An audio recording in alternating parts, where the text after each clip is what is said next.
तो सब लोग चाहते हैं कि हमारे अंदर वो चीजें पैदा हो जाएं जिनसे व्यक्ति सफल होता है। और जो बच्चे स्कूल में बहुत गंभीरता से पढ़ते हैं वो इसी चक्कर में पढ़ते हैं कि इससे वो जीवन में सफल हो जाएंगे, इसी भाव से पढ़ते हैं ना। बचपन से HW ठीक से करते हैं, यहाँ तक कि CW भी ठीक से करते हैं स्कूल जाने के बाद, इस उम्मीद से कि आगे चल के वो बहुत सफल होंगे। लेकिन ऐसे जोक्स व्हाट्सएप पे खूब आते हैं। कल किसी ने मुझे दिखाया, एक स्वामी जी थे, वो स्पीच दे रहे थे, उनका एक वीडियो क्लिप आई थी। गंजे वाले स्वामी जी, यंग स्वामी जी हैं, तो उन्होंने, आपने देखा ही होगा, मैं फिर भी याद दिला देता हूं। उसमें एक बहुत रोचक बात बताई गई थी। उसमें क्या था कि स्कूल में या कॉलेज में 5 तरह के बच्चे होते हैं।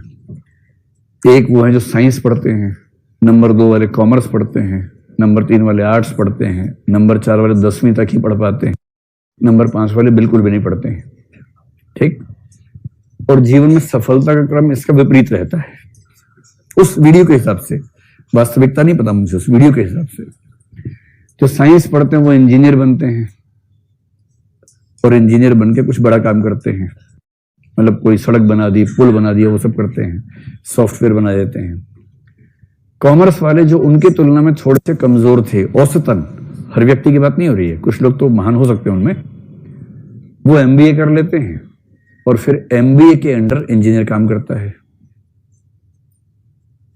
आर्ट्स वाले उनसे भी खराब होते हैं। ये मैं कह नहीं रहा हूं, उसमें कहा गया था, मैं खुद आर्ट्स वाला हूं। और आर्ट्स वाले IAS बन जाते हैं, IAS के अंडर MBA काम करता है और MBA के अंडर इंजीनियर काम करता है। जो 10वीं में फेल हो गए थे वो नेता बन जाते हैं, फिर नेताओं के अंडर IAS काम करता है और फिर वही चेन चलती रहती है। और जो कभी स्कूल गए ही नहीं वो स्वामी बन जाते हैं, बाबा बन जाते हैं, और बाबाओं के अंडर नेता काम करते हैं, नेताओं के अंडर IAS काम करते हैं, IAS के अंडर MBA के अंडर इंजीनियर। तो बताओ आप में से कौन कौन इंजीनियर है? लेकिन ये वो वाले इंजीनियर है जो IAS बनने वाले हैं। इसका मतलब ये 2 स्टेप और ऊपर निकल जाएंगे और उसके बाद फिर नेता वेता बनेंगे तो और बड़ी बात हो जाएगी। ये बात भी सही नहीं है ना, ये बात भी हंसी मजाक वाली बात है। लेकिन आप समाज में देखेंगे तो सच में ये कहना बड़ा मुश्किल है कि जो स्कूल में पढ़ने में सबसे अच्छे थे वो जीवन में सबसे सफल होंगे। ऐसा बिल्कुल नहीं है, ऐसा रत्ती भर नहीं है। स्कूल कॉलेज में जो पढ़ने में बहुत खराब थे उनमें से कई लोग जीवन में इतने सफल हो जाएंगे, और जो पढ़ने में बहुत अच्छे थे उनमें से कई लोग जीवन में इतने औसत रहेंगे कि आपकी एकेडमिक क्वालिफिकेशंस, आपके स्कूल कॉलेज की उपलब्धियां और आपके जीवन की सफलताओं में लिंक सीधा है नहीं। इसलिए दुनिया का हर समाज सोचता है कि हमें सफलता का लिंक समझ में आ जाए तो हम उसी पे काम करें। तो सफलता किस चीज से मिलेगी, इस पर सोचते सोचते अंत में एक शब्द पे बात आके टिकी है, वो है एप्टीट्यूड। कि एप्टीट्यूड से आप अनुमान कर सकते हैं कि व्यक्ति की सफलता कितनी जीवन में है, और यह अनुमान कर सकते हैं कि कौन से क्षेत्र में व्यक्ति जाएगा तो सफल होगा। और इस वजह से सफलता की भूख ने यह मजबूरी पैदा की कि हम एप्टीट्यूड को समझने का प्रयास करें। और एप्टीट्यूड क्या है?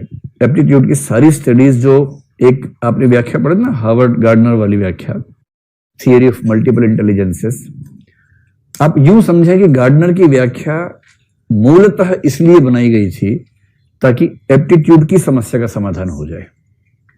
मैंने उस समय भी ये बात कही थी आपसे, समस्या थी एप्टीट्यूड को पहचानने की, समाधान के तौर पे आ गई थियरी ऑफ मल्टीपल इंटेलिजेंसेस।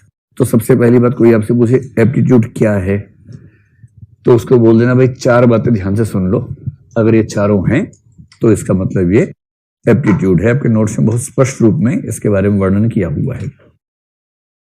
तो एप्टीट्यूड क्या है? किसी क्षेत्र विशेष, है ना, कोई ये नहीं कह सकता कि मेरे पास तो ऐसा एप्टीट्यूड है कि मैं किसी भी क्षेत्र में कुछ भी कर सकता हूं ना।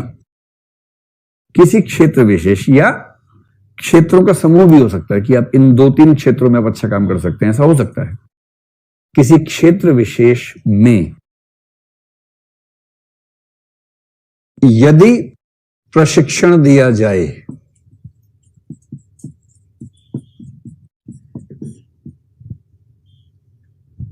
यदि प्रशिक्षण दिया जाए, है ना, केवल ऐसा नहीं कि बस यूं ही मनाया मुंह उठा के चल पड़े,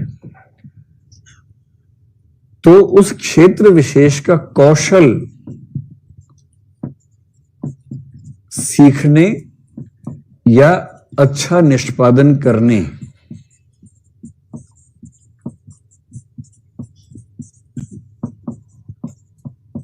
की प्रबल संभावना, गारंटी इसके बाद भी नहीं होती है, प्रबल संभावना होती है। ठीक, किसी क्षेत्र विशेष के बारे में होगा, प्रशिक्षण दिया जाए ये जरूरी है, और उसके बाद कौशल सीखने या अच्छा निष्पादन करने की प्रबल संभावना होगी। और ये तीनों चीजें जिस चीज पर लागू होंगी, अगर मैं कॉमन एक बात कह दूं, वो है ऐसी विशेषताओं या क्षमताओं का समूह।